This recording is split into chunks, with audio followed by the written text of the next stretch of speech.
आज के वीडियो में हम प्रेजेंट परफेक्ट कॉन्टिन्यूअस टेंस के बारे में पढ़ेंगे, जिसका हिंदी रूपांतरण होता है वर्तमान, पूर्ण, लगातार काल। ठीक है, फिर बात करेंगे इसके पहचान की कि इसकी पहचान क्या होती है।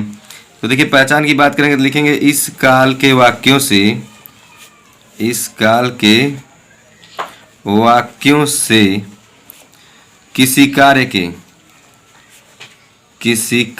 के क्या कंटिन्यूअस है। ठीक है, तो इस काल के वाक्यों से किसी कार्य के वर्तमान समय में जारी रहने का बोध होता है। तो ये पहचान तो हमारा प्रेजेंट कंटिन्यूअस टेंस का भी है कि इस काल के वाक्यों से किसी कार्य के वर्तमान समय में जारी रहने का बोध होता है। लेकिन स्पेशल बात यह है, यानी विशेष बात यह है कि परफेक्ट जब आता है तो इसमें कार्य के होने का, या तथा लिख देंगे, तथा कार्य के होने का समय का भी पता चलता है या बोध होता है। ठीक है, मतलब कहने का मतलब ये है कि इस काल के वाक्यों से किसी कार्य के वर्तमान समय में जारी रहने का बोध होता है तथा कार्य के होने का समय का ही पता चलता है कि कब से कार्य हो रहा है। 1 घंटा से हो रहा है, 2 घंटा से हो रहा है, 4 घंटा से हो रहा है, सुबह से हो रहा है, शाम से हो रहा है, या किसी सन से हो रहा है, मान लो सन 2005 से हो रहा है या सन 2008 से हो रहा है, तो इसके बारे में भी पता चलता है। और वाक्यों के अंत में पता चलता है, लिखेंगे तथा वाक्यों के अंत में रहा है, ठीक है, रही है, रहे हैं, रहा हूँ इत्यादि शब्द पाए जाते हैं। अब इसके बाद बात करेंगे इसके रूल की। देखो, सबकी बात करते हैं तो इस रूल की बात जरूर आती है, तो इसमें भी रूल आता है कि ही, सी, इट तथा एक वचन कर्ता के साथ, ही, सी, इट तथा एक वचन कर्ता के साथ सहायक क्रिया हैज के साथ बीन, BEEN बीन का प्रयोग करते हैं। अब बात करेंगे रूल नंबर 2 की। ठीक है, तो इसमें आ जाएगा आई, दे, वी। तो आई, दे, वी, यू तथा बहुवचन कर्ता के साथ सहायक क्रिया हैव के साथ बीन का प्रयोग करते हैं, बीन का प्रयोग करते हैं। नोट, इस काल में जो हमारी वर्ब की फर्स्ट फॉर्म होती है उसमें क्या है, ING जोड़ते हैं कि सिंस और फार का प्रयोग करते हैं, सिंस और फार का प्रयोग करते हैं, FOR है ये। देखो, सिंस का प्रयोग कहाँ आता है, जब भी समय निश्चित रहता है, जो निश्चित रहता है उसके लिए हम सिंस का प्रयोग करते हैं, फार का अनिश्चित। अब आप पूछोगे अनिश्चित और निश्चित कैसे क्लियर करेंगे, तो जैसे दिनों के नाम, ठीक है, दिनों के नाम आ गया, मंथ का नाम आ गया। जैसे दिनों के नाम में बात करेंगे क्या कि सोमवार से, मंगलवार से, बुधवार से। ठीक है, मंथ का नाम आ गया जैसे जनवरी से, फरवरी से, सन 1999 से। समय का बात आ जाएगा जैसे 4 बजे से, 5 बजे से, 6 बजे से। तो जब ऐसी बात आएगी तो हम क्या निश्चित मानेंगे और सिंस का प्रयोग कर देंगे। और फार का प्रयोग कहाँ करेंगे, जब अनिश्चित हो जाए। ठीक है, जब अनिश्चित हो जाए तो हम फार का प्रयोग कर देंगे, जैसे कि 2 घंटे से, 4 घंटे से, 5 दिन से, 6 दिन से, 8 दिन से, 4 महीने से, 5 महीने से। निश्चित नहीं ना है, ये वाला निश्चित नहीं है। लेकिन जब सिंस का प्रयोग तब होगा जब निश्चित हो जाए कि जनवरी से, फरवरी से, 10 बजे से, 12 बजे से। अब इसमें हो जाएगा अफर्मेटिव सेंटेंस। अफर्मेटिव सेंटेंस मतलब साधारण वाक्य। तो इसका स्ट्रक्चर क्या हो जाएगा? इसका स्ट्रक्चर हो जाएगा सब्जेक्ट प्लस हैज या have plus been plus verb की फर्स्ट फॉर्म प्लस उसमें आईएनजी प्लस ऑब्जेक्ट अगर आता है तो ऑब्जेक्ट लिखेंगे प्लस सिंस या फार, यस फार सिंस और या फार सिंस या फार प्लस टाइम और फुल स्टॉप। जैसे इसका एग्जाम्पल क्या हो जाएगा? जैसे मान लो इसका एग्जाम्पल की बात करें, वह 2 दिन से घर जा रहा है। देखिए अभी हमने बताया था कि जब भी वाक्यों के अंत में रहा है, रही है, रहे हैं ये सब पाए जाएंगे तो क्या हो जाएगा? कंटिन्यूअस हो जाएगा। लेकिन जब टाइम भी दिया रहेगा, जब भी समय की बात की जाएगी तो वहाँ पे क्या हो जाएगा? परफेक्ट कंटिन्यूअस हो जाएगा। ठीक है, तब इसके लिए सब्जेक्ट पहले क्या है? सब्जेक्ट लिख देंगे ही। ठीक है, उसके बाद हैज है में से ही के साथ क्या लगाते हैं? हैज, तो ही हैज। उसके बाद बीन, तो ही हैज बीन। उसके बाद वर्ब की फर्स्ट फॉर्म तो गो हो जाएगा, वर्ब की फर्स्ट फॉर्म तो ही हैज बीन गो और आईएनजी जोड़ देंगे तो गोइंग हो जाएगा। और कहाँ घर? तो टू हाउस लिख देंगे तो he has been going to house. अब उसका सिंस या फार में से देखो 2 दिन निश्चित नहीं है कौन सा 2 दिन है, तो इसके लिए क्या लिखेंगे? फार लगा देंगे FOR। और 2 डेज, देखो जब 2 रहेगा तो डेज हो जाएगा। अगर 1 तो लिखते नहीं है और रहेगा। अगर मान लो कहता है कि 1 दिन से, तो 1 दिन से के लिए क्या लिखेंगे हम? और डे लिखते हैं, और डे। 1 डे नहीं लिखेंगे या 1 डेज नहीं लिखेंगे, और डे हमारा सही होगा। ठीक है, ऐसे एक और एग्जांपल दे देते हैं। जैसे माली सुबह से फूल तोड़ रहा है। फिर देखो रहा है, रही है आ गया, और सुबह भी हमारा टाइम आ गया। तो क्या लिखेंगे कि the gardener, GARDENER, the gardener. उसके बाद सिंगुलर है तो has been, the gardener has been plucking, PLUCKING, plucking the flower, FLOWER। तो the gardener has been plucking the flower.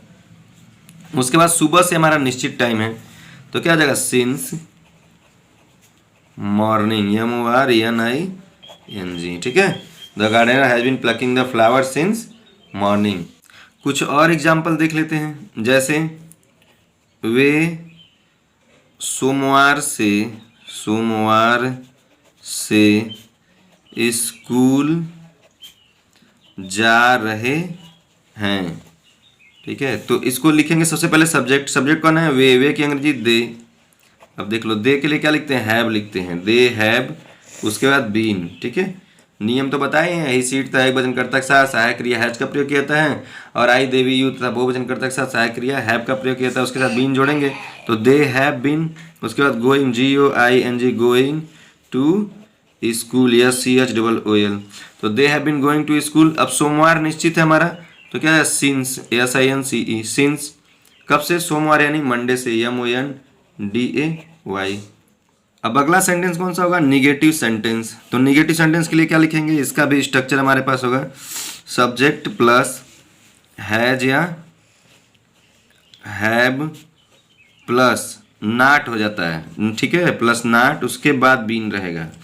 ये हैज और बीन के बीच में या हैव बीन के बीच में नॉट रहेगा, यानी हैज नॉट बीन या हैव नॉट बीन। उसके बाद हो जाएगा प्लस वर्ब की फर्स्ट फॉर्म, उसके बाद हो जाएगा ING, और उसके बाद हो जाएगा प्लस ऑब्जेक्ट प्लस सिंस या फार प्लस टाइम। ये आपका हो जाएगा निगेटिव वाले में। उसके बाद इसमें उदाहरण देख लेते हैं। जैसे वह 3 दिन से भोजन नहीं कर रहा है। तो देखिए रहा है, रही है पाया गया, 3 दिन समय भी पाया गया। ठीक है, और निगेटिव डिक्लेयर करने के लिए नहीं शब्द भी पाया गया है। तो इसको हम बना लेंगे। इसको बनाएंगे तो कैसे बनाएंगे? सबसे पहले सब्जेक्ट तो ही, उसके बाद हैज, ही के साथ हैज नॉट बीन हो जाएगा। ठीक है, ही हैज नॉट बीन।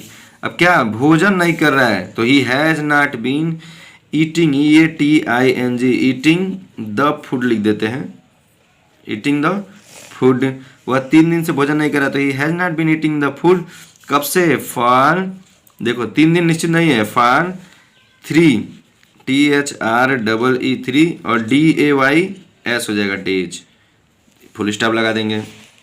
ऐसे कोई और हो जाए कि बच्चे 2 दिन से टिफिन या खाने का डिब्बा टिफिन नहीं ला रहे हैं, तो क्या हो जाएगा? द चिल्ड्रेन, बहुत सारे बच्चे हैं, कॉमन नाउन है, मैं इसको द चिल्ड्रेन कर दूंगा, CHILDREN, the children have not been, the children have not been. किस में लाना? ब्रिंग में लाना, BRING, उसमें ING जोड़ देंगे, ब्रिंगिंग। और द टिफिन, TIFFIN, टिफिन। तो the children have not been bringing the tiffin, कब से? 2 दिन से, तो फॉर 2 डेज। इस प्रकार के सेंटेंस को भी क्लियर कर लेंगे हम। तो अगला है कि इंट्रोगेटिव सेंटेंस, तो इसे कहेंगे प्रश्नवाचक वाक्य, ठीक है, या प्रश्नसूचक, वो तो वाक्य ही कहेंगे, प्रश्नसूचक शब्द हो जाता है। इसका स्ट्रक्चर क्या होगा? यदि वाक्य क्या सबसे प्रारंभ होगा, तो देखो क्या वाला अलग होता है, कब, कहाँ, क्यों, किसने, कैसे, ये सब अलग होता है। तो यदि वाक्य क्या वाला होगा तो क्या लिखेंगे? सबसे पहले हैज या हैव को लिख देंगे, और उसके बाद सब्जेक्ट, फिर बीन लिखेंगे। यहाँ पे ये डिफरेंट देखने को मिलता है, हैज हैव के बाद सब्जेक्ट रहेगा, तब बीन रहेगा, उसके बाद फिर वर्ब की फर्स्ट फॉर्म, उसमें ING, उसके बाद ऑब्जेक्ट और प्लस सिंस या फॉर और प्लस टाइम और फुल स्टॉप लगा देंगे, ठीक है, टाइम और फुल स्टॉप। जैसे क्या राम 2 दिन से क्रिकेट खेल रहा है, तो क्या हो जाएगा? राम सिंगुलर है तो हो जाएगा हैज राम, सब्जेक्ट है ना, हैज राम, उसके बाद बीन, हैज राम बीन, और खेल, ये ओवर हमारा खेल रहा है तो प्लेइंग, PLAYING, उसके बाद ऑब्जेक्ट क्रिकेट, तो प्लेइंग द क्रिकेट लिख देते हैं, CRICKET, प्लेइंग द क्रिकेट। और कब से? 2 दिन से, तो फॉर 2 डेज, ठीक है। और एक दूसरा इसमें क्या होता है, जैसे क्वेश्चन वर्ड वाला आता है, मैं इसी पे बता दे रहा हूँ। जैसे मान लो अगर क्वेश्चन वर्ड आता है तो प्लस क्वेश्चन वर्ड कर देते हैं, ये वाला फार्मूला तब यूज कर देंगे, ठीक है। तो चाहो तो आप यहाँ पे लिख भी सकते हो, मैं ऐसे ही समझा देता हूँ ताकि वीडियो ज़्यादा लंबा नहीं होगा, लिखने में टाइम लगता है ना। जैसे राम हो जाए कि राम, इसका वाला, इस वाले का एग्जाम्पल देखते हैं कि राम 2 दिन से क्रिकेट क्यों खेल रहा है, तो क्या बनाएंगे? तो देखो सब वही बना देंगे, सिर्फ यहाँ वाई ऐड कर देंगे, वाई हैज राम बीन, मतलब ये पूरा वही रहेगा, सिर्फ यहाँ पे वाई हम ऐड कर देंगे। देख लो, आपको लिख के दिखा दें, why has Ram been playing, PLAYING, playing the cricket, CRICKET, cricket for क्या? 2 डेज, ठीक है, बहुत आसान है। निगेटिव आएगा तो मैं निगेटिव के लिए बता देता हूँ कि सब्जेक्ट के बाद इसी तरह से लगाएंगे। इंटरोगेटिव निगेटिव अगर आता है तो सब्जेक्ट के बाद नॉट लगाते हैं। इंटरोगेटिव निगेटिव में हमेशा ध्यान रखेंगे कि कोई भी सेंटेंस पढ़ रहे होंगे आप, अगर इंटरोगेटिव निगेटिव आता है तो वहाँ पे सब्जेक्ट के बाद नॉट लगाएंगे। जैसे होता है क्या राम 2 दिन से क्रिकेट नहीं खेल रहा है, तो हो जाएगा has Ram not been playing the cricket for 2 days. ऐसे अगर इस वाले में आता है कि राम 2 दिन से क्रिकेट क्यों नहीं खेल रहा है, तो क्या होता है? Why has Ram not been playing the cricket for 2 days.